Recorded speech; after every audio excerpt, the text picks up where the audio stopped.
नमस्कार मित्रांनो. Risk reward शॉर्टचं title आहे.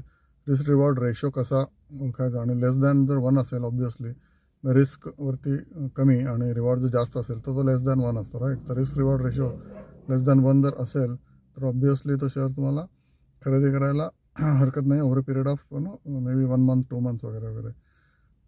Okay, let's say all IT companies, okay, त्यांचं रिस्क रिवॉर्ड रेशोज काय आहेत, रिझल्ट्स कसे आलेले आहेत बाबा आणि त्याचा शेअरचा आत्ता भाव काय आहे, टेक्निकल काय आहे, हे सगळं बघून तुम्ही ठरवू शकता का तर रिस्क रिवॉर्ड रेशो ह्याला लेस दॅन 1 आहे, 0.5 आहे का 0.8 आहे का काहीच याला रिस्क नाही. रिस्क तर सगळीकडे म्हणजे प्रत्येक शेअरला रिस्कही असतेच. Okay, risk reward ratio cannot be 0.1 और 0.2. It has to be typically 0.5 और 0.6. रिस्क कमी आणि रिवॉर्ड जास्त असते. आता इन्फोसिसचे रिझल्ट्स समजा आता चांगले येतील किंवा चांगले जर आले तर ऑब्वियसली तो जर 2000वरून किंवा 1800वरून 1600ला आला किंवा 1500ला आला आहे तर या कंपनीचा risk reward ratio is less than 1. It may be 0.9 और 0.85. ओके, त्यामुळे हा शेअरला तुम्ही बघू शकता. अजूनही टेक्निकल ट्रेंड बघून सपोर्ट शेवटच्या सपोर्टला आला आहे का अजून एक सपोर्ट राहिलेला आहे असं सगळं टेक्निकलमध्ये बघायचं. किंवा TCS आहे किंवा कोफोर्ज आहे. ओके, या सगळ्यांचे रिझल्ट्स तुम्ही बघा. TCSचे रिझल्ट सो आलेले आहेत.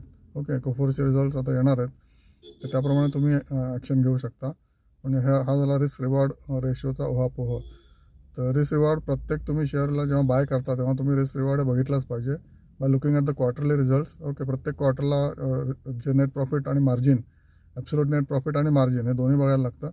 आणि बँकांना वगैरे तर दुसरी गोष्ट NPA किती झाले, प्रोव्हिजन कमी झालं की नाही वगैरे वगैरे. त्या बेसिसवर तुम्ही रिस्क रिवॉर्ड प्रत्येक सेक्टरचा किंवा प्रत्येक शेअरचा बघू शकता आणि त्याप्रमाणे ॲक्शन घेऊ शकता. ऑब्वियसली टेक्निकल ग्राफ बघायलाच पाहिजे.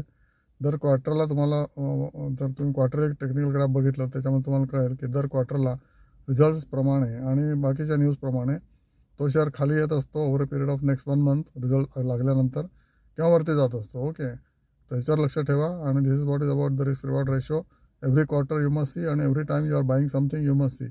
जसे कंपन्यांचे रिझल्ट चांगले येत जातील सगळ्या क्वार्टरली तशी एक शेअर मार्केटसाठी ओव्हरऑल अम्ब्रेला तयार होत जाते की ठीक आहे ओव्हरऑल शेअर मार्केट किंवा निफ्टी इंडेक्स आता वरती जायला हरकत नाही. कारण ओव्हरऑल PE रेशो जो निफ्टी 50चा आहे किंवा इव्हन मार्केटचा PE रेशो हा आता वाढलेला आहे त्यामुळे PE रेशो कमी झालेला आहे. तर ऑब्वियसली ॲव्हरेज PE रेशोच्या पेक्षा हा आता वरती जायला हरकत नाही. असं म्हणून ओव्हरऑल मार्केटला जर अम्ब्रेला मिळाली तर मग सगळे शेअर वरती जातात ज्यांचे रिझल्ट्स चांगले आलेले असतात. ओके, मग क्वार्टर अँड क्वार्टर तेवढेच असतात किंवा वाढलेले असतात नेट प्रॉफिट.